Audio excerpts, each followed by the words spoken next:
Vous allez découvrir tout au long de la journée des retours d'expérience sur des grands projets qui sont en train de se déployer dans cette région. On vous informera également sur des perspectives. Donc beaucoup d'informations, profitez-en. Et vous pouvez d'ailleurs déjà nous envoyer vos questions, vos remarques par l'intermédiaire de la plateforme. Donc des défis importants sur l'écoute client. Enfin, c'est la mère des batailles, hein. Il faut commencer évidemment par là. Le défi d'une supply chain durable, soutenable. Vous avez des longueurs d'avance, mais il faut les tenir. Et puis l'intelligence artificielle qui irrigue vos métiers. Bon, j'allais vous demander pourquoi choisir ces sujets, mais tellement c'est évident. Mais c'est d'autant plus évident aujourd'hui, en cette période compliquée. Enfin, il ne faut rien lâcher, quoi.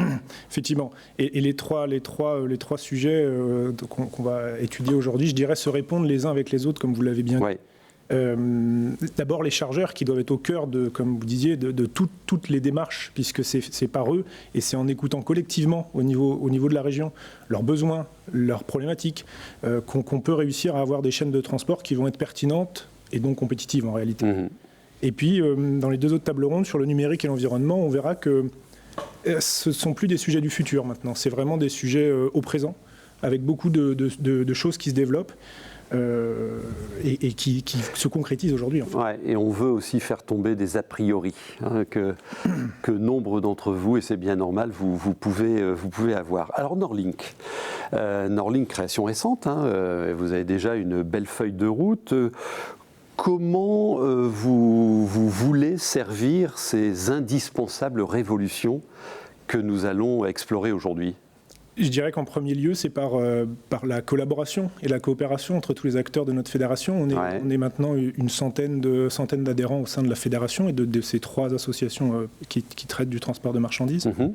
Donc à travers un travail collaboratif, de l'échange entre les acteurs, et puis une équipe de permanents qui s'est renforcée depuis le mois de septembre. On est maintenant 4 personnes qui travaillent au service de nos adhérents et puis de tous nos partenaires. Et avec des projets un petit peu plus concrets, par exemple une application Norlink qui a été lancée il y a quelques semaines, qui peut être téléchargée sur tous les écosystèmes mobiles. Donc téléchargez là tout de suite, faites-le tout de suite, Norlink, vous allez sur votre navigateur et vous le trouverez. Oui. Donc, les actualités, les événements. À propos d'événements, vous deviez être présent sur 5 salons. C'est ça. Cette année, bon. Malheureusement, cette année, pas de salon pour des raisons sanitaires qu'on comprend bien.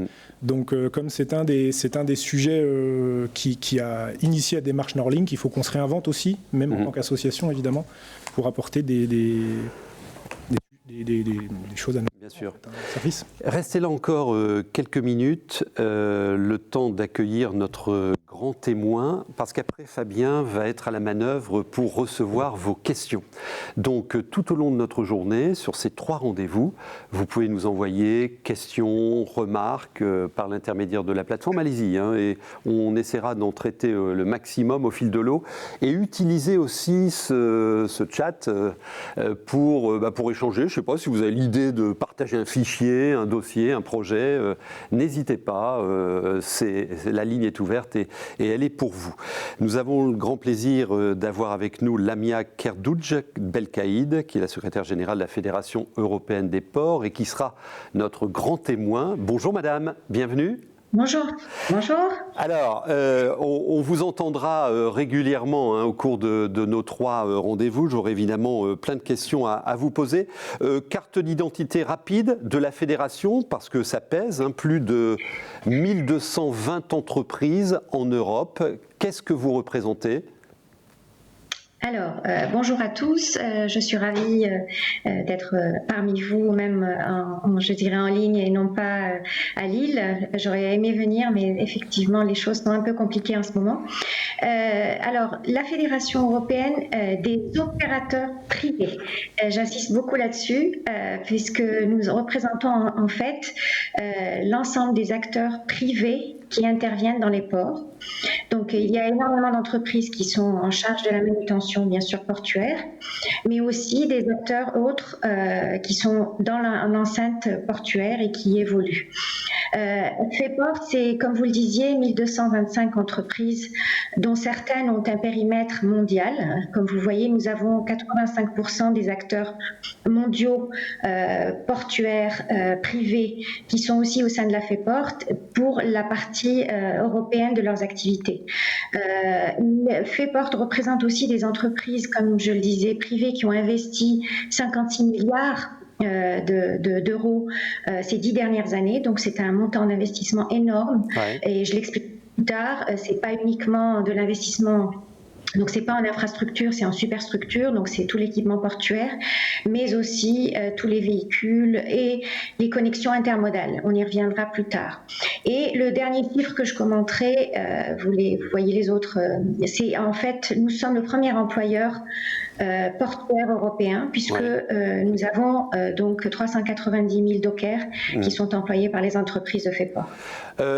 Les révolutions, ça vous suscite quoi, là, comme ça, tout de suite, et sans forcément tout de suite aller sur nos trois thématiques?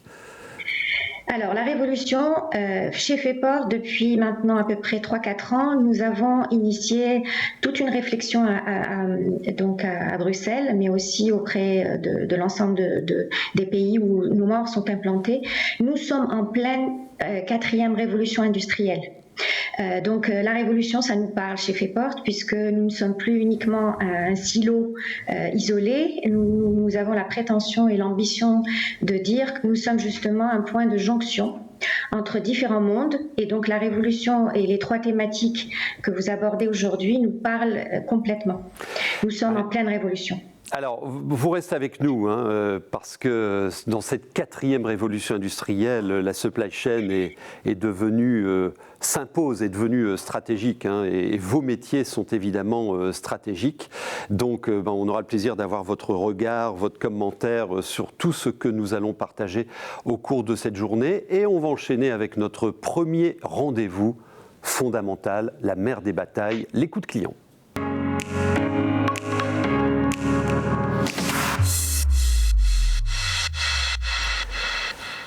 Avec un beau panel pour ouvrir cette journée de travail avec vous, au-delà de Lamia Kerdouj que nous venons de vous présenter.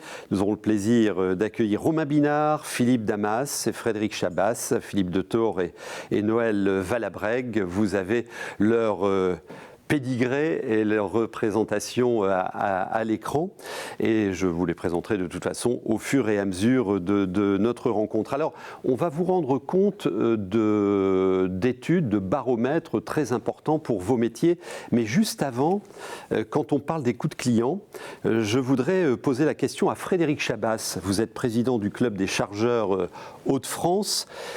Et dites-nous simplement ce qui fait qu'un chargeur choisissent telle ou telle solution, telle ou telle destination. On ne vous entend pas. Fabien, voilà. Donc au niveau de l'association, un club de chargeurs, comme vous l'avez dit, importateur-exportateur, implanté au niveau régional, avec principalement les grosses enseignes de la région, mais pas que. Nous avons également parmi nous un certain nombre de plus petits industriels ou plus petites chaînes de distribution. Nous sommes très attachés à la région Nord, bien évidemment. Alors, pour répondre à votre question, qu'est-ce qui fait qu'un chargeur vient sur un terminal ou pas? Il y a déjà des notions géographiques. Quand votre implantation géographique est près d'un port, le souhait principal écologique, économique, c'est de pouvoir bénéficier des infrastructures qui sont proches de chez vous. Ça, c'est le premier point. Quand on parle d'une infrastructure proche de chez soi, ça veut dire aussi que le moyen d'y accéder ou d'en sortir, les moyens d'y accéder ou d'y en sortir existent, c'est-à-dire moyens ferroviaires, par barge, par route. qu'il y ait également des services, parce que s'il n'y a pas de service maritime, vous avez beau avoir une superbe infrastructure avec tous les moyens multimodaux possibles, vous n'allez pas pouvoir malheureusement l'utiliser. Et puis, il y a des éléments qui sont fort importants, c'est des dépôts capables de traiter tout type de marchandises avec... que ce soit de l'alimentaire ou du dangereux, des services sanitaires et douaniers qui sont à l'écoute de leurs clients, et également des services maritimes qui offrent des espaces et des conteneurs. Voilà en gros en synthèse ce que je peux vous dire pour le moment. Et quand je vous parle de fiabilité de l'offre, comment vous l'incarnez, la fiabilité de l'offre ? Alors quand on parle de fiabilité de l'offre, c'est une bonne remarque parce que comme vous le savez, en début d'année, on a eu quand même pas mal de grèves sur les terminaux, pas partout. Ça a été très impactant pour les importateurs et les exportateurs. On a eu ensuite malheureusement la crise du Covid. Donc ça a été incident sur incident et c'est vrai que une fiabilité portuaire, quand on dit fiabilité portuaire, c'est-à-dire que tous les acteurs de la chaîne, dont les manutentionnaires, dont un certain nombre d'acteurs présents sur le port, ces interlocuteurs et ces partenaires doivent impérativement nous offrir de la fiabilité. Il y a une compétition forte entre les différents terminaux et aujourd'hui on a des fibres bien évidemment régionales. Nous sommes attachés à la région. On fait autant que possible des transferts de flux sur les ports français. Néanmoins, pour partie, les ports français doivent nous apporter des garanties de fiabilité, de sécurité. Un schéma logistique se met en place. Ça prend du temps, donc ça veut dire que quand on fait un choix d'orienter sa marchandise sur un terminal, le choix en général c'est du long terme. Si on est dissuadé à plusieurs reprises parce que la marchandise est prise en otage ou pour diverses raisons, les choix peuvent être modifiés et dans ce contexte-là, c'est toujours plus compliqué de remettre en place une logistique. Ça se fait pas aussi facilement que l'on voudrait. Alors tout à l'heure, vous entendrez avec Romain Binard les résultats de ce baromètre sur les services portuaires et ferroviaires. On verra aussi dans un second temps avec Philippe Damas les critères de choix d'un prestataire et Jean-Philippe, pardon. Et les critères de choix, vous le connaissez, c'est bien. Les critères. Non, je disais bonjour Philippe, pardon. Ah, d'accord. Voilà, très bien. Pas de problème. Voilà. Et il vous entend. Vous, qu'est-ce que vous mettez sur le podium des critères de choix ? Et après, je vous demanderai un petit mot sur Dunkerque, puisqu'on est dans les Hauts-de-France. Est-ce que le critère de choix, la première chose, c'est ce que je vous disais, c'est qu'on ait des services fiables. Donc, si vous avez une infrastructure portuaire qui est exceptionnelle, mais que vous n'avez pas de navire ou pas d'armateur qui touche le port, vous avez beau dire à vos clients venez chez nous, c'est une problématique. Donc le premier critère de choix, et c'est même pas un choix, c'est j'allais dire l'offre de services maritimes draine du flux. Bien sûr.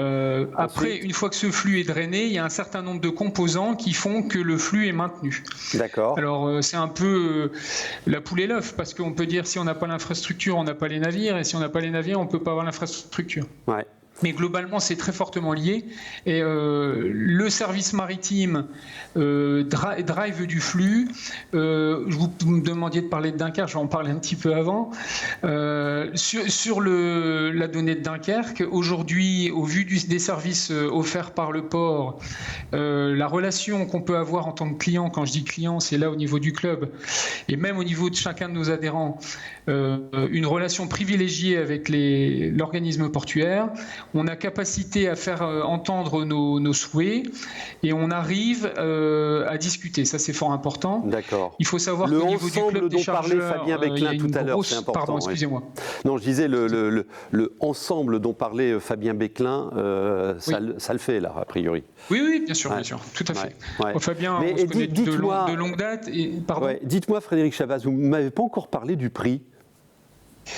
Oui, mais alors, j'allais dire, le prix, c'est une des composantes, c'est le must-have. On parle d'un service de prix similaires.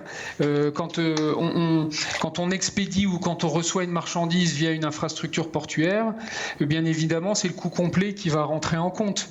Par contre, il peut y avoir à certains moments le choix de certains industriels ou importateurs-exportateurs pour payer un premium à certains moments, à condition d'avoir des transit time plus courts, à condition d'avoir des services associés meilleurs. Donc le prix est une chose, mais ce n'est pas le seul élément. Il y a un certain nombre de composants qui entrent dans la sélection d'un port. Et bien évidemment, le prix en est un, mais ce n'est pas le seul. Bon, on verra dans les études de Philippe Damas si les professionnels interrogés répondent de la même manière. Et tout à l'heure, on entendra deux de vos collègues, les patrons de la logistique Conforama et du groupe Roquette. On a déjà une première question. Vous allez peut-être y répondre, Frédéric Chabas. Alors, je la lis. Dans les Hauts-de-France, de nombreux chargeurs et commissionnaires de transport utilisent des ports étrangers, notamment belges. Quid des relations avec les ports français, notamment les ports de Haropa, sachant que quelques petites liaisons existent avec le port de proximité de Dunkerque. Ouais, le maillage, il y a des questions autour de ça. Qu'est-ce que vous répondez ? Je pense qu'il y a on parle de la liaison entre Dunkerque et Le Havre. Oui. Je vais parler avec une logique d'exportateur. En général, vous allez viser des transit time courts et éviter autant que possible les transbordements et rechercher des services directs pour éviter les risques que l'on connaît. On va parler du début d'année avec des grèves. Si vous êtes sur un navire qui transborde dans un port et que le port est en grève, malheureusement, votre marchandise reste plantée. Donc, il faut envisager des liaisons intraportuaires, mais je pense qu'un port comme Dunkerque a des facilités vis-à-vis des ports du Nord et en termes d'implantation et de tirant d'eau, par exemple. Et donc, on peut voir le port de Dunkerque comme un port générant du feedering avec d'autres ports français, mais je pense qu'on peut aussi voir le port de Dunkerque comme un port touché en direct et avec des services non transbordés. Très bien. Merci Frédéric Chabas. Vous restez avec nous. Vous aurez certainement tout à l'heure à répondre à des questions. Et en dernière partie, comme je le disais, on entendra deux de vos collègues. Alors, de l'information précieuse maintenant. D'une part, des baromètres et vos baromètres qui ont été réalisés sur le transport ferroviaire et le transport combiné et aussi le transport maritime. On en parle avec Romain Binard dans quelques secondes. Et ensuite, on analysera les critères de choix pour les logistiques maritimes. Bienvenue Romain, vous êtes directeur associé d'Eurogroupe Consulting. Alors ce baromètre, il est attendu et on va le décortiquer. On entendra aussi le regard de notre grand témoin tout à l'heure. Donc on va commencer, on va être méthodologique, on va commencer avec le ferroviaire, le combiné. Ensuite on enchaînera avec le maritime. On se donne une quinzaine de minutes pour tout ça. On y va.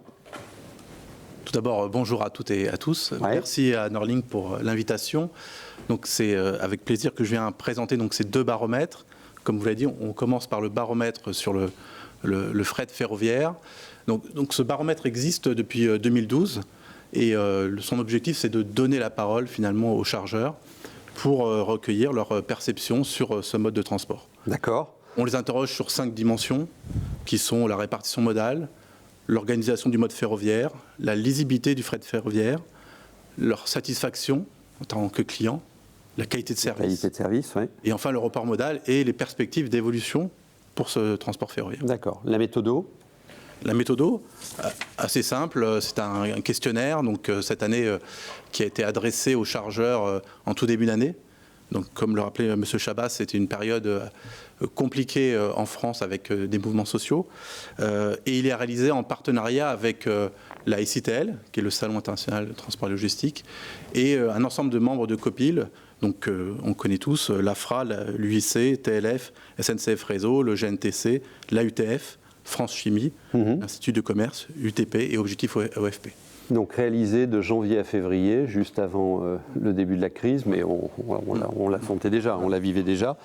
Et on a fait un complément sur la période du mois de mai, lié à la recalage, crise bien sûr, Covid, bien sûr. pour avoir quelques questions complémentaires pour éclairer finalement cette période-là et comment les chargeurs ont vécu cette période-là. Ouais. Et malgré la crise, forte mobilisation Oui, forte mobilisation, on le verra, certains secteurs ont été plus impactés que d'autres. Ils utilisent beaucoup plus le transport ferroviaire que d'autres, donc beaucoup plus d'impact. Mais on voit que les chargeurs et les transporteurs se sont aussi adaptés durant cette crise. Alors on va vous écouter sur les différents items du baromètre et on démarre avec la répartition modale, je vous en prie. Oui. Quelques mots sur le panel. Donc, majoritairement des acteurs français, 74% des donneurs d'ordre industriels, et les secteurs les plus représentatifs sont les produits dangereux et la chimie au sens général, tout ce qui est granulat, matériaux de construction et la grande consommation. D'accord. Alors, sur la répartition modale, comme tous les ans finalement, le transport routier reste finalement le mode privilégié par les chargeurs. Et on note cette année néanmoins quelques changements, c'est-à-dire que le transport ferroviaire conventionnel progresse, parce que ce n'était pas le cas les années précédentes. Et donc là, on voit une progression, en particulier sur les filières granulat, matériaux de construction, agriculture et automobile. Et on voit néanmoins, alors que les années précédentes, le combiné rail-route progressait, là on voit qu'il y a une baisse de son utilisation, en particulier sur les filières de la métallurgie, du bois, papier, automobile, agriculture, granulat et matériaux de construction. Alors, regardons le mode ferroviaire. Alors le mode ferroviaire, la question c'est finalement comment les chargeurs travaillent avec les différents opérateurs pour faire circuler leurs marchandises. Et on voit que sur les flux ferroviaires classiques, conventionnels, les chargeurs sollicitent majoritairement les entreprises ferroviaires, alors que quand on est sur du flux combiné, là, ils sollicitent beaucoup les entreprises de transport routier et les commissaires de transport. Et un point important, 20%, seulement 20% déclarent être sollicités, donc sont entre guillemets approchés commercialement pour faire transporter leurs marchandises sur du ferroviaire. Alors sur l'organisation du fret ferroviaire, 50%, donc la moitié, on peut voir le verre vide ou le verre plein, trouve que l'organisation du fret ferroviaire est compréhensible et lisible. 40% s'est vu proposer des services innovants. Donc on voit que la filière finalement aussi joue sur l'innovation. Ces innovations apportent principalement sur les services liés à la traçabilité de la marchandise et à la mise à disposition d'informations. Et les chargeurs mettent en avant le besoin d'avoir aussi davantage d'informations ou de services liés à des questions, des enjeux environnementaux.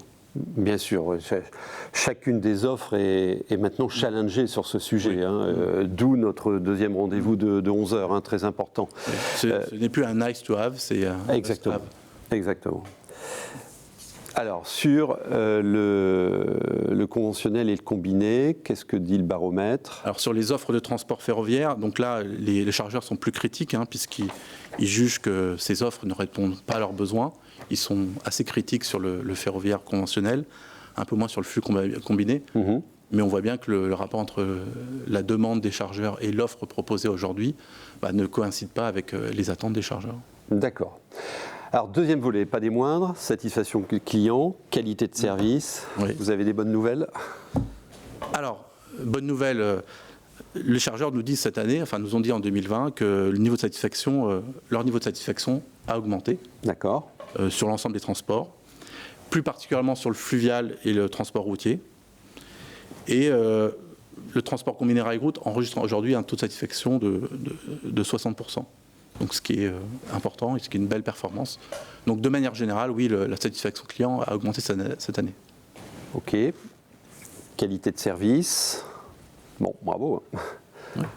Idem, la qualité de service s'est légèrement améliorée par rapport à l'année précédente. Au regard du contexte dans lequel on a interviewé les chargeurs, on peut dire que c'est une performance. Donc elle reste stable pour la majorité des modes de transport. D'accord.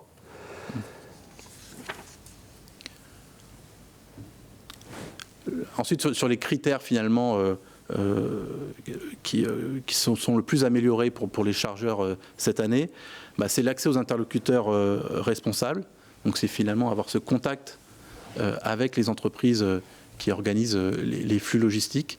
Donc c'est cette liaison avec ces entreprises qui s'est le plus améliorée pour le transport ferroviaire conventionnel.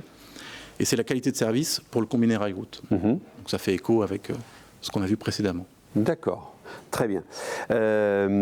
Alors, maintenant, on parle du report modal pour le transport ferroviaire. Là aussi, des infos... Enfin, il y a des lignes qui bougent, là aussi. Hein. Expliquez-nous. Oui. Alors, sur le report modal, comme tous les ans, c'est quasiment le rail-route qui est privilégié en cas de report modal. Donc, on voit bien qu'on ne bascule pas complètement sur du ferroviaire conventionnel. On privilégie plutôt le rail-route. Et sur les critères, finalement, de report modal, là, il y a des changements, puisque... on voit que l'environnement, finalement, est pour la première fois dans les 5 premiers critères, alors qu'il était plutôt relayé dans le bas de tableau, si je peux dire, les années précédentes, et que l'incitation financière aussi redevient le premier critère, alors qu'il était le 2e l'année dernière. D'accord. Ok, bon, je le note, ce sujet. On pourra échanger après sur cette réalité. Perspective d'évolution pour le fret ferroviaire. Là, comme tous les ans, c'est aussi le rail-route qui, pour les chargeurs, présente le plus de perspectives d'évolution à court et moyen terme. Ok. Et puis, comme vous le disiez, vous avez réinterrogé en mai, hein, c'est ça ? En mai dernier. Donc, au plein cœur de la crise. Alors, qu'est-ce que la filière raconte là-dessus ? Alors, sur cette période de confinement, la filière nous dit finalement que ce sont plutôt les acteurs du BTP et de la construction qui ont été le plus impactés par cette crise sanitaire économique. Que néanmoins, durant cette période, un quart du panel trouve que le transport ferroviaire conventionnel s'est plutôt amélioré. Donc ça veut dire qu'il y a eu une réaction, il y a eu des services qui ont été mis en place pour pallier les difficultés que tout le monde a pu rencontrer. Donc ça a été reconnu par les chargeurs. Le point important, c'est que cette période-là aussi n'a pas généré chez les chargeurs une remise en cause de leur stratégie sur le plan de transport. Donc, et comme l'a dit M. Chabas, revoir son plan de transport, c'est un travail de fond qui nécessite plusieurs mois de réflexion, d'investissement. Et donc revoir ce plan de transport n'est pas dans les papiers à court terme pour des chargeurs. Très bien. Alors ça c'est pour le volet ferroviaire. Maintenant on va regarder ce que ça donne sur vos perceptions des chargeurs sur le transport maritime. On y va. Les critères que vous avez auscultés. Alors ce baromètre est nouveau puisque c'est une première édition qu'on a menée cette année en partenariat avec l'AUTF, qu'on a présenté à la ICTL, qui était digitale cette année. Et donc, à l'image du baromètre sur le fret ferroviaire, on vise à donner la parole aux chargeurs et évaluer leur perception sur ce transport maritime. Et idem, 5 dimensions sont observées, qui sont à la fois l'achat de transport maritime, les ports et les places portuaires, le transport terrestre, les pré- et post-acheminement, les compagnies maritimes, et puis, dernier point, situation face à la crise sanitaire économique. À l'image du baromètre ferroviaire, on a à nouveau re-questionné au mois de mai les chargeurs sur ces questions-là. D'accord. La méthodo.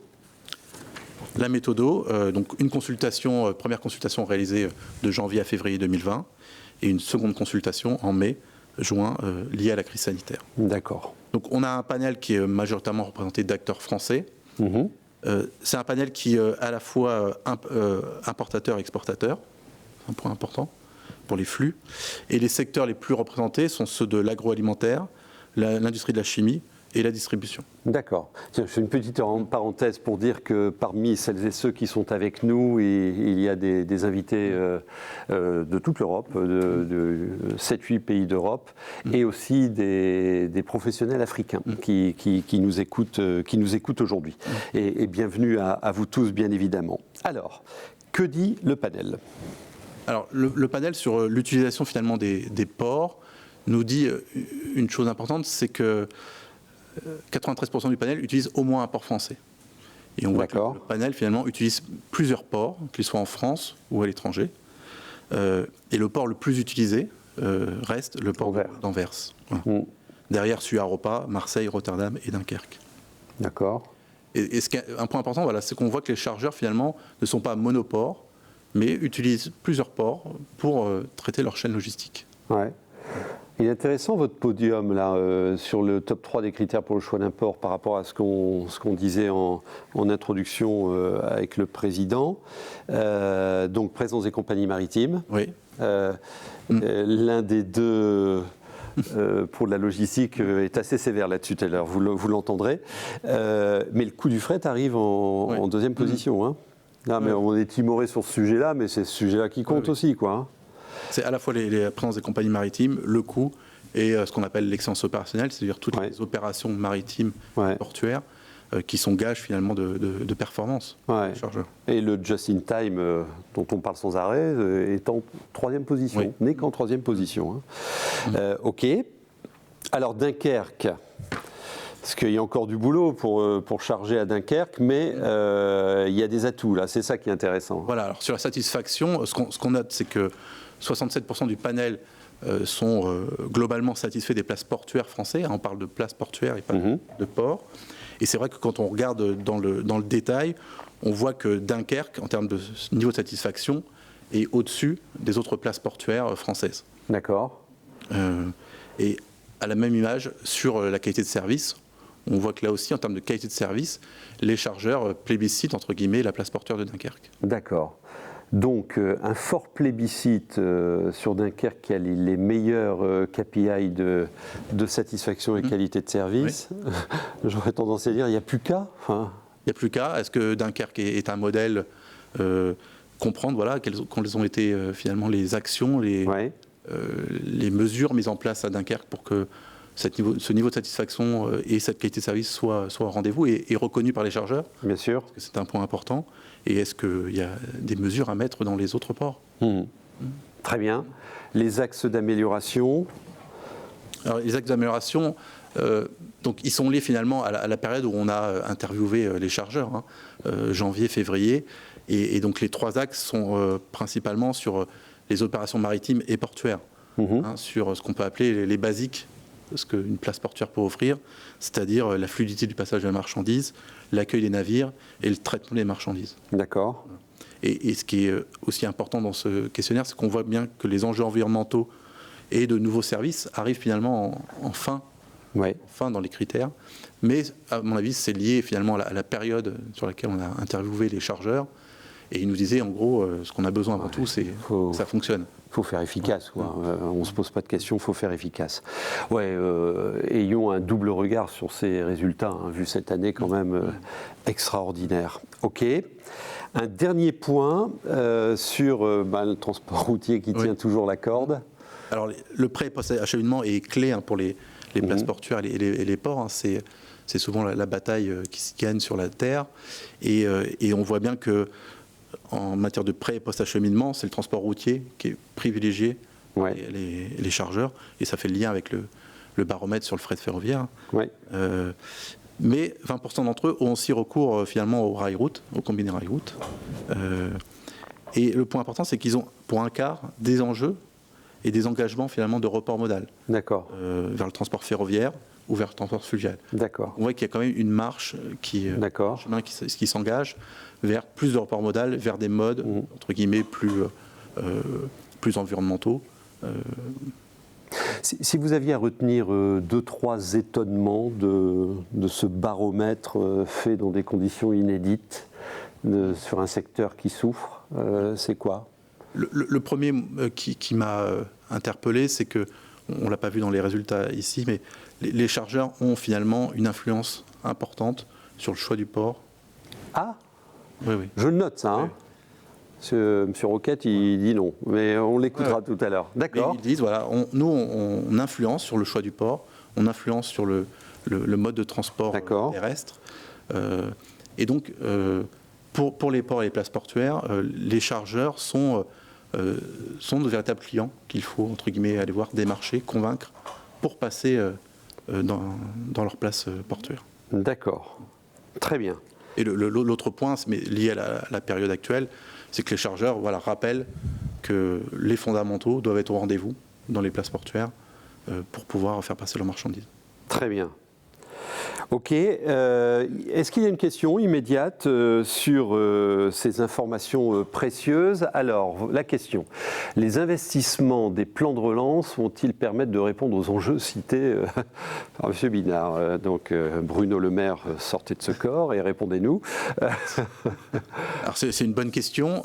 On voit que le plan de relance a affecté des budgets pour les places portuaires. Donc, c'est plutôt une bonne nouvelle. C'est jamais assez, certains le diront, hein, et je pense que des interlocuteurs ici le souligneront. Est-ce que le plan de relance va se focaliser plutôt sur de l'innovation, des nouveaux services en matière d'environnement, digitalisation, etc. Parce que je pense que les places portuaires aujourd'hui en France ont toutes les infrastructures, des infrastructures de grande qualité, qui sont à la fois assez modernes. Et donc, l'enjeu, à mon avis, n'est pas sur les infrastructures. D'accord. Il y a quand même eu un lobbying à faire là-dessus. Quand on regarde les 30 milliards des 100 milliards du plan de relance pour transition énergétique, notre sujet d'après, il n'y a pas grand-chose sur le spécifique maritime quand même. Hein. Alors, les copies sont à écrire, il y a encore temps, mais parce que là, par rapport à ce que vous nous dites, il y a quand même des enjeux de fiabilisation de l'offre. Oui, il y a des beaux projets à monter quand même là. Hein. Ah oui, je pense qu'il y a encore énormément de marge de progrès pour les places portuaires françaises. Mais elles seront, comme vous le dites, sûrement sur les services offerts aux chargeurs, sur le développement du pré- et post-acheminement, pas avoir seulement que du routier, mais avoir du ferroviaire. Et ça, c'est un enjeu pour les places portuaires françaises, à l'image de ce qu'ont pu faire les ports belges ou néerlandais. Donc c'est là-dessus qu'il faut que les ports et les places portuaires investissent aujourd'hui. Tiens, je garde aussi cette question parce qu'on pourra entendre tout à l'heure Lamia Kerdouj, parce qu'il y a aussi le Green Deal européen, 1000 milliards sur 10 ans. Il y a peut-être certainement des choses à financer avec ce grand plan stratégique européen. Merci beaucoup. Pas d'autres questions là immédiatement? Donc s'il n'y a pas d'autres questions, on va enchaîner avec Philippe Damas, Managing Director de Drewry. Bienvenue à vous Philippe Damas. Alors très intéressant parce que votre boulot, c'est d'étudier les critères de choix, par rapport à ce que vous disiez, les critères de choix d'un prestataire maritime. Et vous avez élaboré une nomenclature maintenant très précise, que connaît bien le marché. Vous allez nous la présenter en une douzaine de minutes. Puisque vous nous dites que un de vos étonnements, c'est que ce sont les chargeurs qui influencent sur le choix du port, on va voir si c'est la réalité dans ce que vous nous présentez. Philippe Damas, bienvenue à vous. Merci. Donc ravi de participer à cette table ronde. Je suis basé à Londres, donc je regrette, je n'ai pas pu voyager à Lille avec les contraintes de santé. Mais je vais partager avec vous quelques remarques basé sur le travail que Drewry, comme société de conseil, fait pour les chargeurs et sur cette étude sur les attentes des chargeurs. Donc, ce graphe vous montre les critères principaux de choix des armateurs par les chargeurs. Et c'est une étude que nous avons faite depuis 5 ans avec les European Shippers Councils. Et en fait, on a mis ça au point avec Fabien Becquelin lorsqu'il travaillait avec les AUTF et European Shippers Councils. Et ce que ce graphe vous montre, c'est que les critères de choix les plus importants sont liés à la disponibilité des espaces, des capacités. Donc c'est numéro 1. Le coût, dont Romain a aussi parlé à un instant, numéro 2. Et puis numéro 3, c'est aussi les capacités, mais cette fois-ci en matière de boîtes, de conteneurs et de fiabilité. D'accord. Donc il n'y a pas de surprise là-dessus. Ouais. L'ordre est un peu différent peut-être par rapport au transport terrestre, mais ce sont les critères de base très importants pour tout le monde. Et en bas du tableau, comme vous le voyez, il y a eu une référence aussi avant.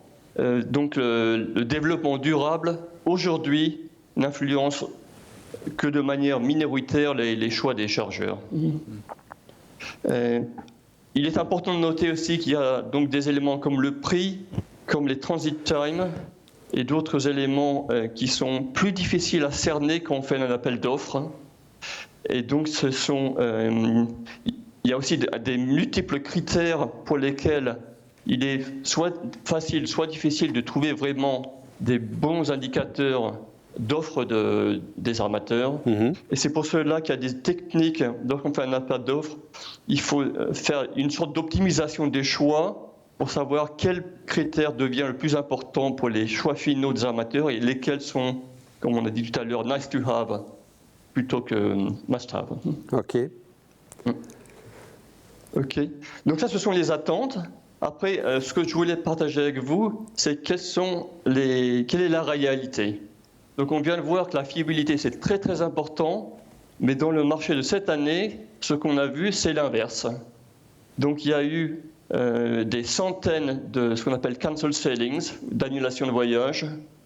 Et Drewry, en particulier, nous alertons nos clients chargeurs ou commissionnaires des annulations de voyage afin qu'ils puissent savoir pour quel service, quel armateur, quel navire il y aura une annulation. Parce que vraiment, ça chamboule complètement les plans de transport. Et il faut à ce moment-là que le chargeur repasse une réservation ou refasse un plan de transport. Et vous voyez, les chiffres d'augmentation d'annulation de voyage sont très importants, de l'ordre de 150% de plus que l'année dernière.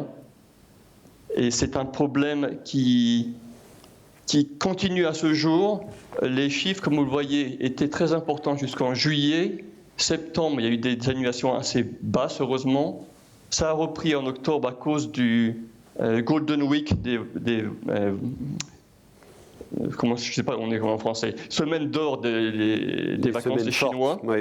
Et selon nos informations les plus récentes, les cancel sailings devraient être relativement basses pour novembre. D'accord. Après, qu'est-ce que ça veut dire en matière de capacité?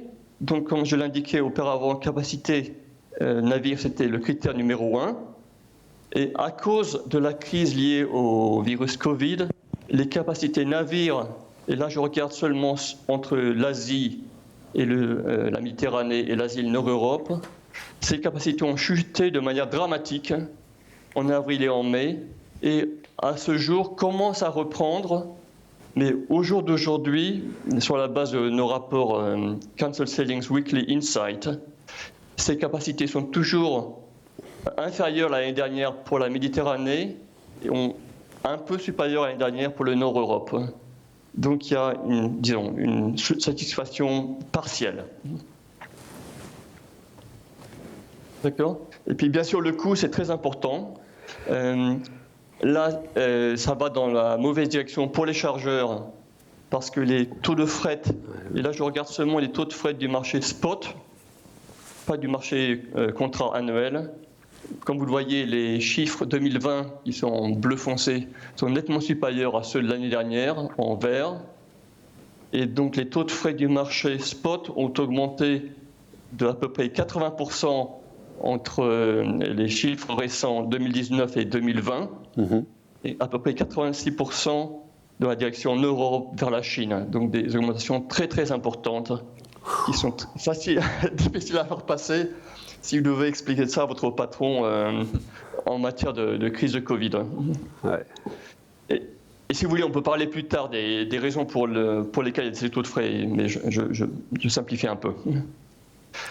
Et donc, ce que cela veut dire, si on compare les attentes des chargeurs et la réalité, c'est qu'on a une sorte de situation assez négative où il y a des coûts directs de transport qui sont en augmentation importante, mais il y a aussi des coûts indirects. Par exemple, du fait qu'il y a des annulations de navires, vous avez une période où le stock est en transit qui dure beaucoup plus longtemps. Donc il y a des immobilisations des stocks qui représentent des coûts pour la société de financement des stocks. Vous avez aussi des pénalités de detention and demurrage lorsque vous n'êtes pas capable de récupérer le conteneur du port ou de restituer les conteneurs vides. Ça aussi, ça augmente, donc detention and demurrage.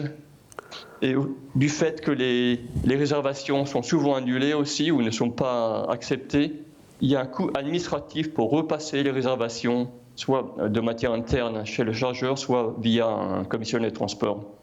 Donc tout cela, en fait, la révolution ici, elle est assez négative. Il y a des coûts supplémentaires et un niveau de service qui a diminué.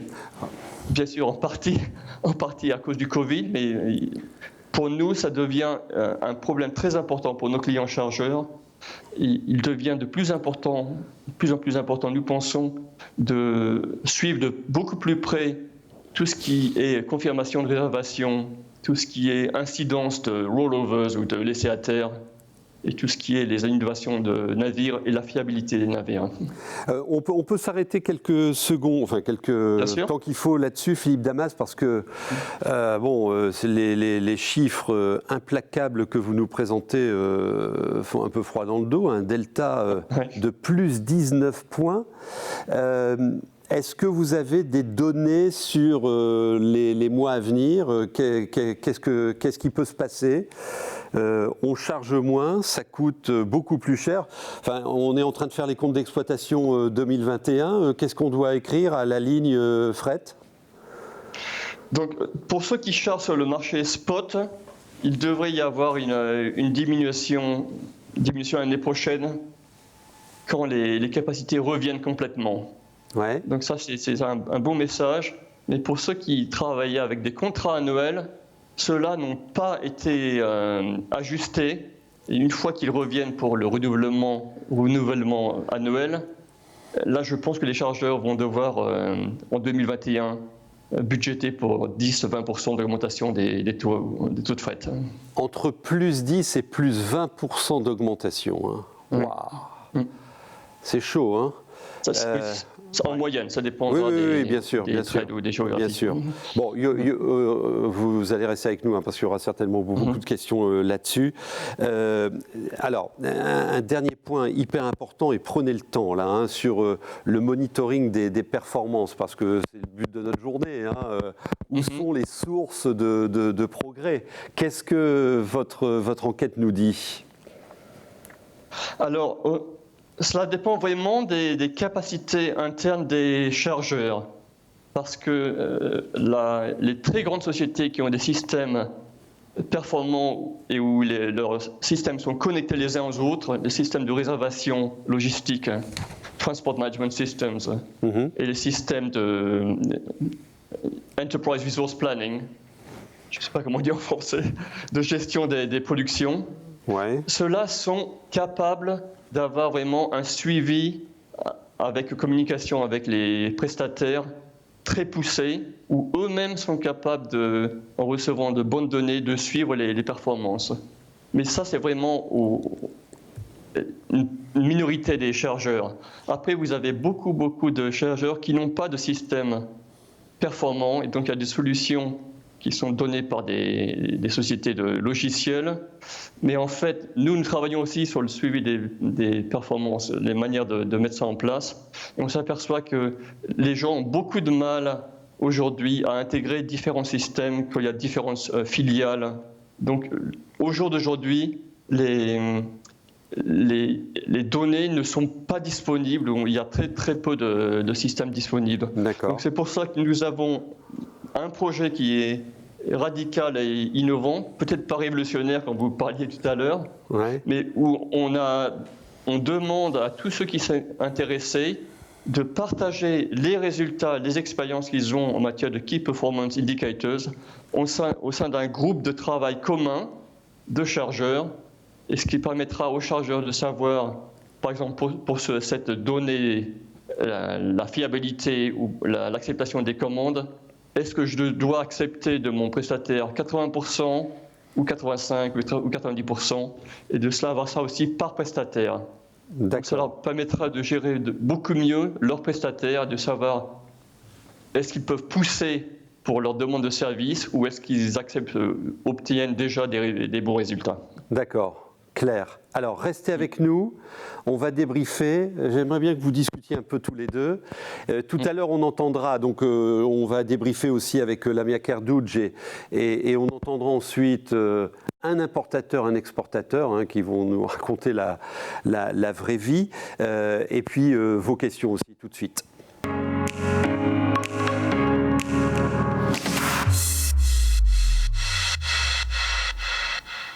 Alors, je vous rappelle qu'au fil de l'eau, c'est le cas de le dire, vous pouvez nous envoyer vos questions. Vous avez peut-être aussi observé, certainement observé, que vous pouvez liker des questions, c'est-à-dire une question qui est posée, si vous dites « Ah ben ouais, elle est importante, je voulais la poser », vous pouvez liker, comme ça on a le score de vos préoccupations à chacun d'entre vous.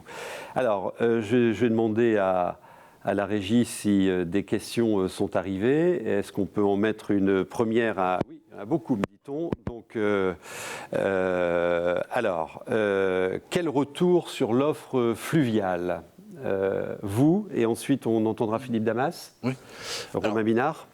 Sur l'offre fluviale, on le voit à travers les deux baromètres que le transport fluvial est plébiscité par les chargeurs. Néanmoins, il y a toujours finalement une méconnaissance des fois de ce transport. Donc il y a un travail à faire sur finalement la connaissance de ce transport, de ses bénéfices, de ses avantages, et pour le développer en France, sachant qu'on a aujourd'hui en France un réseau à grand gabarit qui permet de transporter des marchandises en mode fluvial avec une compétitivité à la fois en termes d'opération et une compétitivité financière qui peut être équivalente sur certaines distances avec du routier. Voilà. D'accord. Philippe Damas, vous voulez intervenir là-dessus ? Donc, oui, je pense que le fluvial, ça marche très très bien, comme vous le savez sans doute, en Allemagne et dans le Benelux. Ça marche à mon avis moins bien en France. Oui. Et je pense que ce qui manque en France, ce sont des terminaux trimodaux qui fassent donc du terrestre, du fluvial, et puis soient connectés à l'inland. Parce qu'à mon avis, savoir un terminal qui fait que du fluvial, c'est un peu plus difficile à intégrer dans les opérations. D'accord. Oui, l'enjeu est de connecter finalement les ports maritimes avec les ports intérieurs, et donc avoir sur les ports maritimes ces terminaux trimodaux, à la fois fer, fluvial et liés avec le maritime, pour pouvoir connecter avec les ports intérieurs. D'accord. Exactement. Donc finalement, par rapport à ce qu'on disait tout à l'heure sur quel financement le plan de relance, là, il y a peut-être des infrastructures à financer. Quoi. Oui. Le besoin est urgent. Et le plan de relance a mis l'accent sur le fluvial. Exactement. Avec à la fois le gestionnaire VNF qui porte ces transformations et cette modernisation du réseau, et bien sûr les ports qui sont associés. Ouais, et VNF sera avec nous lors du deuxième rendez-vous à partir de 11h. Une autre question ? Alors, comment s'explique le fait que le transit time ne soit que le 6e critère ? Est-ce que c'est la fin du juste à temps ? Ouais, je le notais tout à l'heure. C'est une surprise quand même dans vos études. Qui commence ? Je peux commencer si vous voulez. Allez-y, Philippe. Oui. Ok. Donc, transit time, c'est assez intéressant parce que quand vous faites un appel d'offres, transit time, c'est l'un des critères qui est toujours demandé aux armateurs. Mais vous pouvez demander, vous savez qu'il y a les services maritimes sont opérés principalement par des alliances. Donc le transit time, en principe, il ne devrait y avoir qu'un seul transit time par alliance. Mais quand vous faites un appel d'offres, vous avez 5 armateurs dans une alliance, ils ont tous des transit time différents pour le même navire. Ce que je veux dire par là, c'est qu'il y a des problèmes de précision des transit time qui sont seulement indicatifs, et il n'y a pas vraiment d'engagement des armateurs vis-à-vis des transit time. Donc ce n'est pas un critère très très bon. Ça devient important, à mon avis, seulement quand on veut faire la différenciation entre les services directs et indirects, où là, en principe, les services directs sont plus performants. Et vous, Romain ? Oui, l'enjeu pour les chargeurs, c'est à la fois le respect et l'engagement finalement sur le délai qu'on va vous proposer quand on va vous dire voilà, la marchandise, on vous l'amène d'un point A à un point B en tant de jours. D'accord. Au-delà d'un engagement contractuel qui est, comme l'a dit Drouy, n'est pas forcément tout le temps respecté. Donc, la clé, c'est quand même l'engagement. Parce qu'un chargeur à temps, c'est un engagement sur un délai. D'accord. Ok. Encore une question, et après on va se diriger vers Madame Cardouge. C'est bon? Oui, voilà, il y a des questions, merci beaucoup. Existe-t-il une véritable volonté de la part des politiques français, on vous en pose des questions, de développer le ferroviaire en matière de transport de marchandises? Vous avez peut-être un point de vue d'observateur là? Alors, en tant qu'observateur, on voit que depuis, et peut-être que c'est la crise a généré cet effet-là, mais on voit que depuis la crise, le transport ferroviaire de marchandises a fait partie des débats liés au plan de relance. Et les acteurs de ce mode de transport se sont emparés du sujet et poussent à ce que ce mode de transport soit développé. Mais c'est vrai que depuis plusieurs années, c'est plutôt, si on compare par rapport aux autres pays européens, le transport de fret en France est plutôt en deçà des autres pays européens. Mais votre étude nous dit que le ferroviaire doit nous donner des preuves d'amour quand même. Hein? Oui, aussi, oui. Ah ouais. Philippe Damas, vous avez un point de vue là-dessus? Là, je pense que le ferroviaire en France, depuis des années, est vraiment en retard par rapport au reste des pays. Je ne vois pas vraiment, moi, je ne suis juste pas un expert français, mais je ne vois pas vraiment de changement suffisant pour faire évoluer les choses. On va retrouver Lamia Cardouge, notre grand témoin pour cette journée révolutionnaire. Vous êtes toujours avec nous, Madame Cardouge? Voilà. Peut-être votre commentaire tout d'abord sur ces données importantes. On a eu plein d'infos précieuses sur ces deux interventions. Un commentaire et après j'aurai 2-3 questions à vous poser sur les perspectives. Oui, bien volontiers. Alors effectivement, j'ai entendu beaucoup de choses extrêmement intéressantes et qui me font réagir de là où je suis, c'est-à-dire Bruxelles, un petit peu à l'intersection de différentes zones portuaires aussi de la région Nord-Europe. Alors, la première chose, je crois que ce à quoi nous assistons aujourd'hui, c'est finalement l'expression de cette frustration qu'ont sans doute nos amis chargeurs, un peu partout en Europe d'ailleurs, et qui est le résultat d'une approche finalement politique qui a prévalu ces 30 dernières années, à savoir qu'on a toujours approché la politique des transports comme étant une approche de différents modes qui coexistaient, mais qui n'étaient pas là pour servir le client principal qui est le chargeur. Nous, au niveau portuaire, on est d'autant plus sensible maintenant à cette donnée-là que s'il n'y a pas, on l'a vu à l'occasion de la crise du Covid, mais s'il n'y a pas, dès lors qu'il y a eu un ralentissement en Chine, et donc moins d'exportation et moins de flux, on a vu la répercussion que cela a eu au niveau portuaire en termes de chute de volume, mais aussi sur l'ensemble de la chaîne logistique.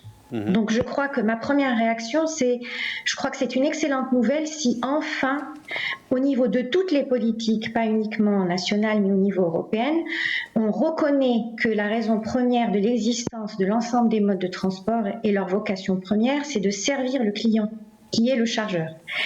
Ça, c'est déjà, je pense, un premier commentaire que je ferai.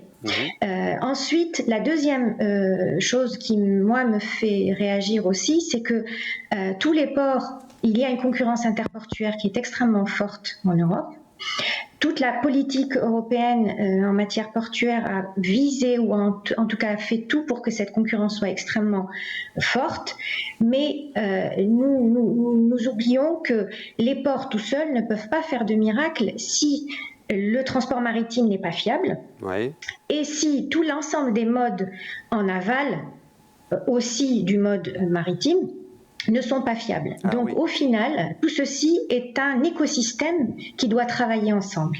Si jamais l'une des parties n'est pas fiable et transit time ne sont pas respectés, vous pouvez avoir la meilleure équipe de dockers, les meilleurs terminaux, les marchandises n'arriveront pas à leur destination finale. Et alors là-dessus, est-ce que vous êtes confiante, rassurante sur les capacités des entreprises à vocation maritime à étendre, j'ai l'impression que c'est un point central ça, à étendre rapidement leur offre côté terrestre? C'est le chaînon manquant qui est pointé dans ce qu'on a entendu là. Alors, entreprises maritimes, je ne sais pas. En fait, je ne sais pas si ce sont les entreprises maritimes qui ont pour vocation d'étendre leur offre. Il y a une compétition très forte. On voit bien que aujourd'hui, il y a une compétition entre les commissionnaires de transport qui ont pour vocation d'organiser un transport de bout en bout avec certaines entreprises maritimes à périmètre global qui, de plus en plus, veulent offrir du bout en bout aussi. On le voit par l'acquisition, par exemple, de Maersk, de Damco, de CMA CGM, de Seva et autres. Donc le métier est en train de changer. Mais ce qui est certain, c'est que tout le monde se rend compte que il faut absolument être capable d'offrir un service fiable aux clients afin de pérenniser la part de marché. Ce qui est par contre notable, et ça je crois que mes amis chargeurs l'exprimeront beaucoup mieux, et Drewry a fait aussi des études à cet égard intéressantes, ainsi que d'autres cabinets, il y a une grande concentration au niveau de l'offre maritime. On a des alliances aujourd'hui, et donc qui dit concentration dit aussi une réduction de l'offre, et aussi, on l'a vu, les taux de fret ont beaucoup augmenté ces derniers mois, alors qu'on est dans un contexte de crise. Cela fait que les ports qui sont très nombreux, se retrouvent face à des clients sur la façade maritime qui sont de moins en moins nombreux, mais avec un pouvoir de négociation qui est énorme. Et de l'autre côté, en aval, il y a aussi des chargeurs certains sont effectivement des gros chargeurs et qui ont une capacité de négociation qui est très forte, qui peuvent tenir effectivement, je dirais, dans leurs négociations avec les compagnies maritimes. Par contre, tout ce qui est tissu, PME et chargeurs de taille moyenne et de petite taille, je pense qu'il y a aussi un déséquilibre qui est à prévoir et qui va sans doute perdurer. Une question, Lamia Kerdjouj, du public, elle va s'afficher à l'écran. Quand on s'intéresse au fluvial ou au rail, on se confronte rapidement au refus systématique de drop-off des carriers. Quelle solution, Aurélie? Alors, lesquels carriers? On parle des maritimes, là? Parce que les carriers, ça peut être aussi des transporteurs en général. C'est maritime, je suppose. Oui, je pense, oui. D'accord. D'accord. En fait, la question, c'est est-ce qu'on est dans ce qu'on appelle le carrier haulage ou le merchant haulage? C'est-à-dire, est-ce que l'organisation du transport et le contrat qui lie le chargeur avec le transporteur maritime est un bout en bout? C'est-à-dire que c'est le transporteur maritime qui choisit le post-acheminement après le mode maritime, ou est-ce que c'est les commissionnaires de transport qui le fait? Je crois qu'aujourd'hui, il y a une volonté d'un certain nombre de chargeurs. On l'a vu tout à l'heure, on a entendu que les chargeurs influencent la décision ou le choix. Donc quand c'est eux qui ont une maîtrise par le biais de leur commissionnaire, je pense qu'ils donnent des instructions, un cahier des charges pour un choix environnemental, par exemple. On le voit avec certains gros chargeurs qui se sont engagés. Ils ont signé même une charte au niveau européen.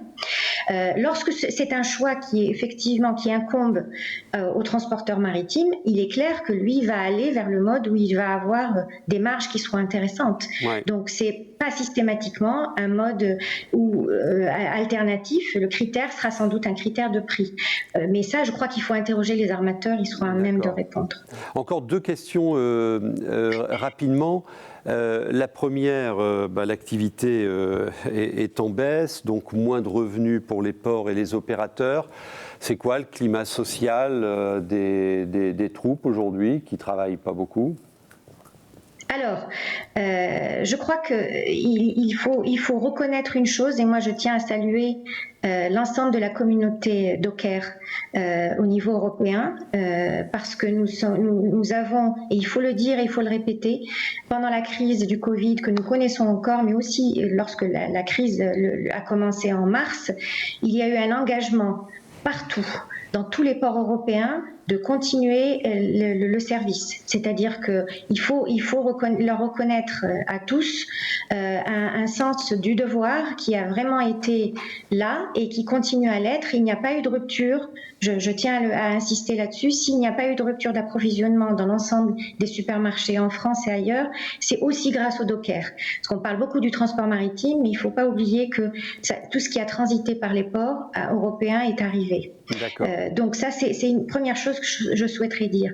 Maintenant, il y a eu une chute des volumes qui effectivement a atteint son pic en mai. Il y a eu jusqu'à 40% de chute de volume, ce qui est assez important. On est en train de voir une amélioration qui est lente, mais c'est une amélioration néanmoins, ça repart. Et certains ports ont retrouvé des volumes d'avant crise, donc on voit bien que ça reprend. Mais je pense que le climat social va aussi dépendre de la relance, parce que c'est une discussion globale qui s'amorce. On n'est pas uniquement sur sur un secteur unique qui est touché, c'est l'ensemble de la chaîne qui est impacté. On le voit bien, on voit bien que nous avons eu des terminaux qui sont restés congestionnés pendant des mois avec des voitures, par exemple, parce qu'on a bien vu qu'il y a eu un ralentissement au niveau des achats. Donc, ceci a une conséquence directe sur les stockages dans les ports, par exemple. Donc, on voit bien que la reprise ou la relance économique de manière globale va impacter aussi les ports et l'atmosphère qui va exister dans les ports. Juste un dernier mot pour dire que, par contre, il est clair que quand je parlais de concentration tout à l'heure, si je prends le secteur du conteneur et si je vois le nombre d'escales qui ont été supprimées, nous avons atteint 40% d'escales dans certains ports qui ont été supprimés, assurés par des alliances. Donc c'est absolument énorme. Ça veut dire du chômage technique. C'est pas que les dockers sont en grève, c'est que c'est du chômage technique. Donc ça veut dire que si on a 40% des effectifs qui sont donc en chômage technique, ce sont des coûts fixes pour les opérateurs, puisqu'on continue à les payer, mais ça va peser sur les comptes d'exploitation. Bien sûr. Et donc on est dans une situation difficile. Bien sûr. Je voulais qu'on aborde, mais je le garde sous le coude, je voulais qu'on aborde, donc vous allez devoir mener de front cette crise, parce que c'est pas fini, et en même temps une recomposition de la mondialisation avec une régionalisation de certains flux. Je vous demanderai tout à l'heure, réfléchissez-y, si vous êtes armés pour relever en même temps ces deux défis importants.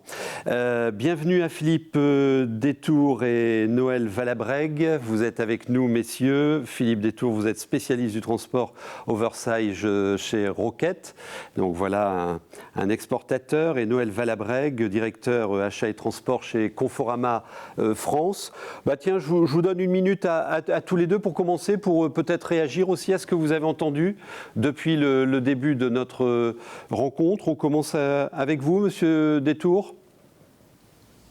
Oui, bonjour. Bonjour. Oui. Allez-y. Oui, donc, écoutez, moi... On vous entend mal, Monsieur Détour. On vous entend très mal. Je crois qu'il y a un problème de connexion de micro à votre niveau. Écoutez, réparez ça avec nos techniciens et je vais donner la parole à Monsieur Valabrègue. Monsieur Valabrègue. Oui, bonjour. On vous entend bien. Allez-y, je vous en prie. Parfait. Écoutez, merci pour votre invitation. Juste pour réagir sur les différentes présentations qui ont été faites, donc il y a un point, je reviens sur le point de la secrétaire qui est très important, qui parlait de l'alliance aujourd'hui que l'on voit sur les compagnies maritimes et qui crée un vrai monopole et qui aujourd'hui change un petit peu la donne. Donc, et génère finalement, si je peux me permettre, génère finalement des surcoûts sur la chaîne et sur lequel le chargeur ou les opérateurs portuaires devront faire face. Donc ce qui va être, à mon sens, assez difficile à faire passer dans nos entreprises, à expliquer comment on doit faire inflater un petit peu nos budgets de 10 à 20%. Oui. Donc on a un vrai sujet dans les prochains mois sur ces sujets, sur ces problématiques-là qui ne sont pas de notre ressort et sur lesquels on est un peu démunis face à des carriers, à des compagnies maritimes, sur lesquelles aujourd'hui le levier ou le poids de négo n'est pas le même. Ouais. Est-ce que vous êtes d'accord avec ce que dit le baromètre sur les critères de succès de l'offre, donc responsabilisation des acteurs, une espèce d'intelligence collective de toute la supply, c'est ça que vous attendez ou est-ce qu'il y a d'autres points ?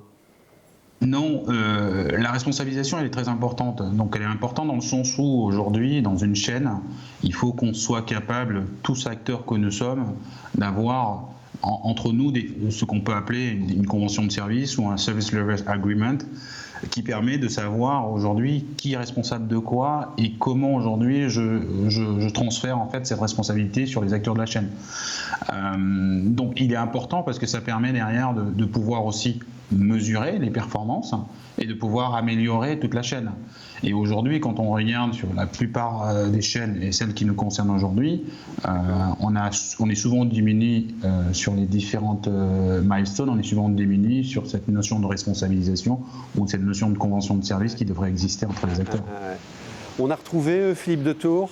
Enfin, on ne l'a pas perdu, mais on ne l'entendait pas bien. Monsieur Detour ? Ah non, toujours un problème de son. Peut-être qu'on peut, que les techniciens voient. Ah ouais. Pourquoi ? Allez-y. Ça va mieux ? Ah ouais, on vous entend là. Allez-y. Alors, désolé pour le problème technique. Merci d'être là. Commentaire aussi sur les études. Et après, j'aurai des questions à vous poser à tous les deux. Allez-y, monsieur Detour. Non, écoutez, moi j'abonde dans le sens des commentaires donnés par tout à l'heure Frédéric Chabas et par Lamia également, parce que c'est vrai que le rapport de force au niveau compagnie maritime, chargeur, moi je les allie qui s'est totalement inversé depuis maintenant environ une dizaine d'années. Depuis la première crise financière de 2008. Donc c'est vrai que c'est un combat de tous les jours ou presque au niveau opérationnel pour pouvoir charger nos conteneurs, même pour un chargeur comme Rocket. Donc voilà, c'est évident que c'est très compliqué parfois de pouvoir maintenant gérer cette volumétrie-là que nous avons avec effectivement les compagnies maritimes qui sont de plus en plus concentrées sur le marché. Oui. Sur les critères de succès de la chaîne logistique, je viens de poser la question à Noël Valabrègue. Vous, qu'est-ce que vous mettez en avant pour voir si ça se recoupe avec ce que j'ai entendu dans les études ? Effectivement, la notion de service est importante, mais moi je mettrais en avant la proximité géographique, relationnelle des différents prestataires. Et pour le coup, c'est vraiment un élément important que nous devons avoir. En plus, dans les Hauts-de-France, on a évidemment tout un panel de services, de prestataires de qualité. Mais il faut absolument, effectivement, que cette implantation-là locale, qui connaissent nos flux de façon historique, pour pouvoir les gérer au mieux dans le futur. Oui, une partie opérationnelle à programmer avec les bons prestataires aux bons endroits. Alors, question à tous les deux maintenant. La green supply chain est en bas de tableau là, dans les études que j'ai vues. Bon, est-ce que vous allez révolutionner la situation ? Parce que ça me paraît quand même indispensable et la loi va nous imposer des objectifs en la matière. Alors, qui démarre ? Monsieur Detour ? Oui, alors, en fait, il est évident qu'en travaillant sur base, tout à l'heure Lamia l'a évoqué, sur base carrier au ledge, on a un contrôle assez limité, jusqu'à maintenant une visibilité assez limitée sur la partie pré-transport, en tout cas pour le groupe Rocket. Ouais. Et pour le coup, on est vraiment force de proposition vis-à-vis de cet aspect-là de développement durable, puisqu'on a un projet là de développement de transport par barge au niveau du port fluvial de Béthune. Donc là, voilà, c'est vraiment un projet là qui est dans les cartons là, et qui va sortir dans peu de temps chez Rocket, pour pouvoir justement influencer sur la partie pré-transport. Vous devez inciter les compagnies maritimes à utiliser votre barge. Tout à fait. Ouais. Tout à fait. Alors c'est pas la barge Rocket puisqu'il y a un prestataire qui est là, mais voilà, on met autour de la table les différents opérateurs, que ce soit compagnie maritime, que ce soit effectivement le bargeur, que ce soit le port fluvial de Béthune, évidemment le groupe Rocket, les différents centres de stockage, pour pouvoir maximiser ce pré-transport par barge et modifier aussi cet aspect-là de développement durable et d'empreinte carbone. D'accord. Vous avez des KPI là-dessus qui mesurent l'impact de vos choix green ? Tout à fait. Il y a un tableau de bord qui sort régulièrement au sein du groupe pour pouvoir justement évaluer cet aspect-là d'empreinte carbone au sein des différents modes de transport, que ce soit évidemment du routier comme d'autres modes. Sur cette même question, Noël Valabrègue. Moi, je vais juste, avant d'aborder cette question-là, je vais juste revenir sur les facteurs clés de succès et apporter juste 2 éléments supplémentaires, hein, donc, qui sont, pour moi, qui me paraissent importants. C'est au-delà de ce qu'on a pu voir en termes d'études et de présentations et des échanges qu'il y a pu y avoir avec Drouy ou la secrétaire. Donc, il y a 2 éléments fondamentaux. C'est que la stratégie que l'entreprise aussi mène dans sa supply chain au niveau de l'amont est aussi très importante. Parce qu'aujourd'hui, on ne fait pas la même manière de l'import que quand on fait un sourcing européen, quoi. Donc il est important aussi derrière que la stratégie de l'entreprise soit claire de façon générale. Et le deuxième point, c'est que la gestion, ou ce qu'on appelle le pilotage ou le management d'une certaine manière, de ces flux-là est très important au regard d'une stratégie et au regard de la responsabilité des différents acteurs. Donc, ce qui me permet d'aborder ensuite le point du côté green. Aujourd'hui, la responsabilisation, elle ne peut pas être uniquement au niveau des chargeurs, parce que nous, souvent, on est des donneurs d'ordre. Donc, on essaie de faire au mieux. Le cas de Philippe l'expliquait en incitant les compagnies maritimes à utiliser la barge Roquette.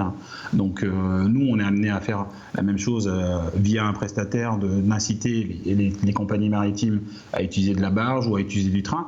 Mais aujourd'hui, quand on prend le cas de la France, et je pense que ça a été évoqué par Philippe, le monsieur de Drouy, je suis désolé, j'ai pas retenu son nom, mais son prénom c'est Philippe.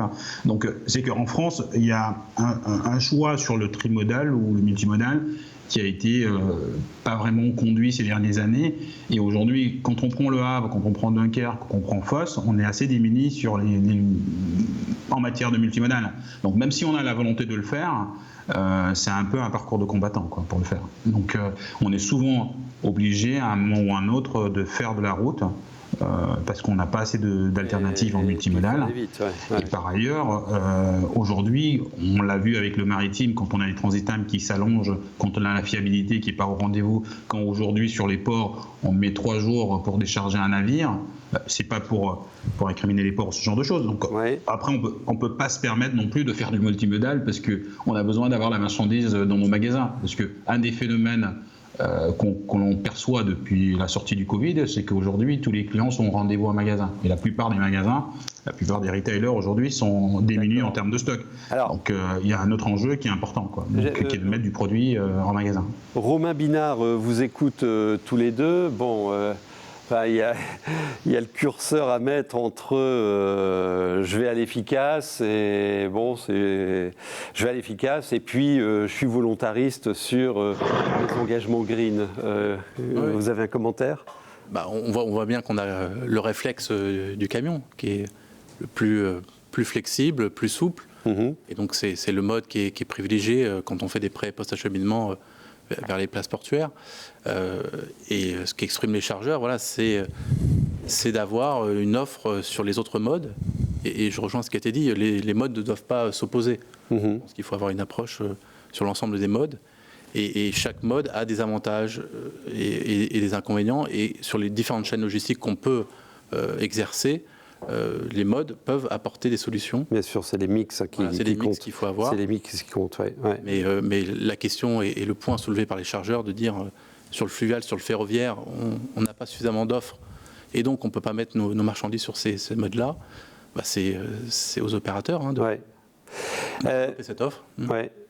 Philippe Détour, on a entendu à plusieurs reprises dans les enquêtes, dans les témoignages, que c'était le chargeur qui choisissait son port. Vous m'avez dit, là, lorsqu'on s'est parlé avec Élise, on subit plus le port qu'on le choisit. Expliquez-vous là-dessus. Oui, écoutez, de nouveau, ce sont les compagnies maritimes qui mènent le bal par rapport à ça, puisqu'elles sont évidemment maîtres de leur destin vis-à-vis des ports touchés. Moi, j'ai un exemple concret. Si vous avez un client à Fortaleza au Brésil, vous avez un service quasiment unique au départ d'Europe du Nord et vous devez absolument passer par Anvers. Il n'y a pas d'autre solution possible. Donc voilà, le choix du port, effectivement, tout à l'heure Frédéric l'avait évoqué, Frédéric Chabas, concernant les notions de service et les notions effectivement de service sanitaire, douanier. Donc c'est un élément effectivement qu'il faut prendre en ligne de compte.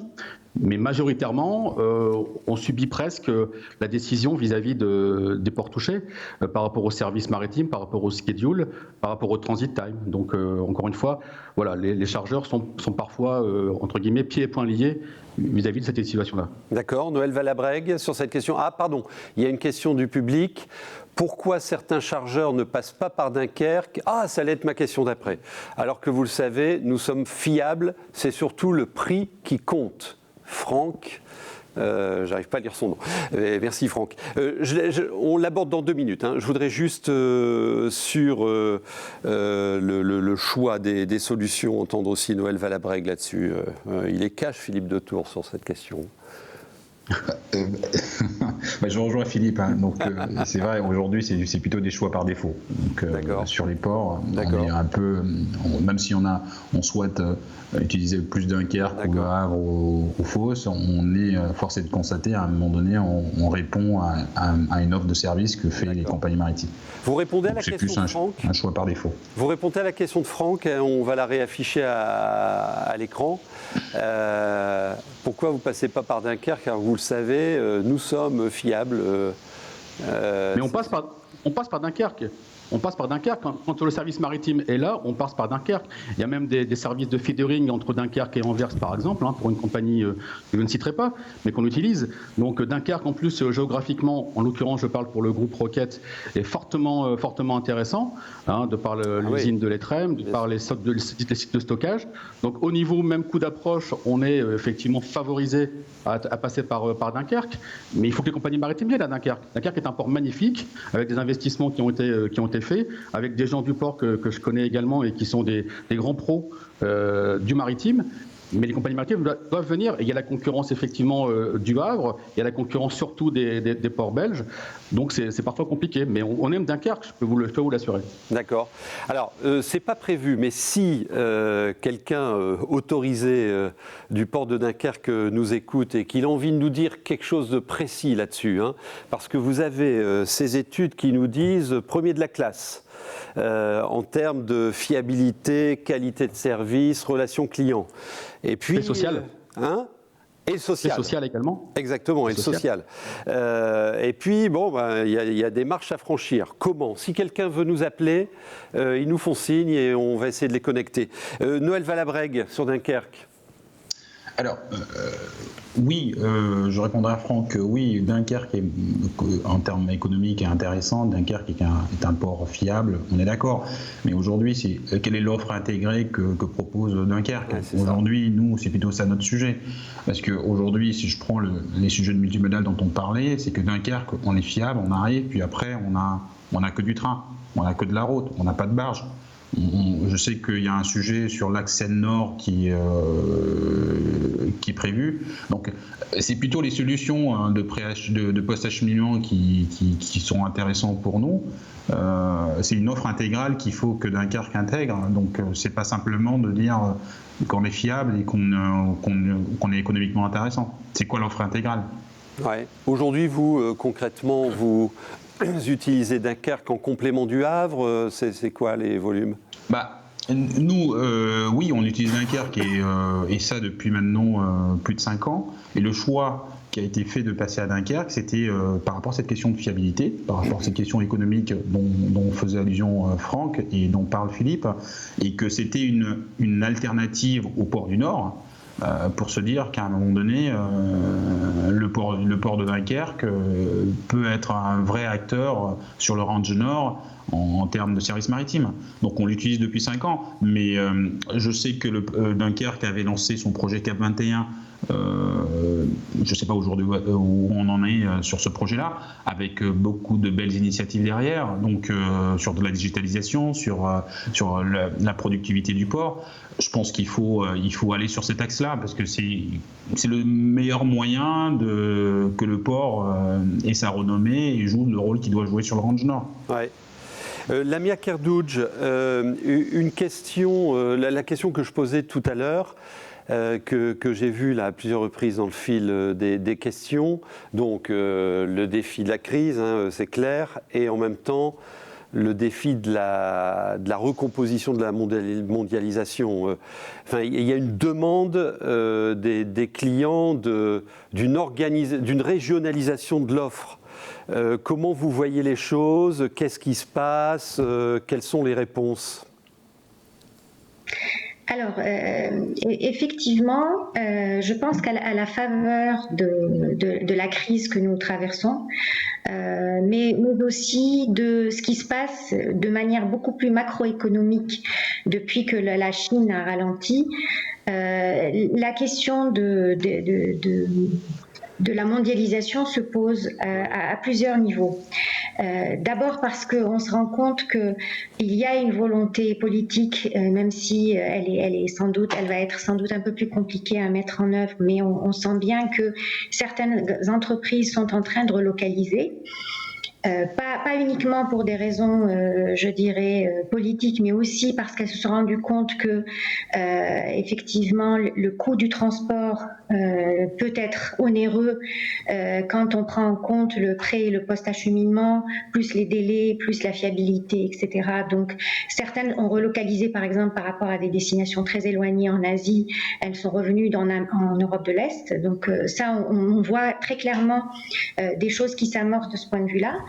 Et puis, il y a aussi la donnée environnementale et le Green Deal, donc, qui sont en train de certainement façonner de manière durable les réflexions stratégiques au sein des entreprises. C'est-à-dire que les engagements que prennent certaines entreprises, notamment les chargeurs, pour utiliser les modes les plus environnementaux, et le transport maritime qui a longtemps une réputation de mode très vert est aujourd'hui pointée du doigt, un peu au même titre que l'aviation, du fait des émissions et donc de la pollution qu'il génère. Donc on se rend bien compte que la prise en compte des coûts externes et notamment des coûts de pollution, va sans doute impacter aussi le transport maritime, et que l'avantage qu'il pouvait, on va dire, représenter dans le passé va être sans doute complètement revu. Ouais, ça, de ce fait, on assiste sans doute donc, compte tenu de ce que je mentionnais sur le premier aspect qui est effectivement la relocalisation plus le surenchérissement potentiel du transport maritime du fait de l'inclusion des coûts externes, ce sont deux tendances lourdes qui vont sans doute œuvrer pour une régionalisation des flux en utilisant ce qu'on appelle le short sea shipping, donc le transport maritime à courte distance. Par exemple, on parlait de Dunkerque, Le Havre, mais donc ce sont sans doute des navires plus verts, et c'est là qu'on attend les financements effectivement de l'Europe qui vont intervenir pour avoir des navires plus verts, qui vont assurer des dessertes plus à courte distance pour éviter de passer par la route. Et ça, c'est quelque chose qui aussi constitue pour les ports un vrai axe de développement. Parce que ce sont donc de nouvelles offres de services qui vont émerger et qui sont une excellente nouvelle. Merci beaucoup. Il nous reste 2 minutes. Peut-être une dernière question. Je m'adresse à la régie. Est-ce que la mutualisation des marchandises entre chargeurs ne peut-elle pas être une solution pour le report modal? Ah oui, ça existe, mutualisation. C'est le ensemble de Fabien, là. Est-ce qu'il va jusque-là?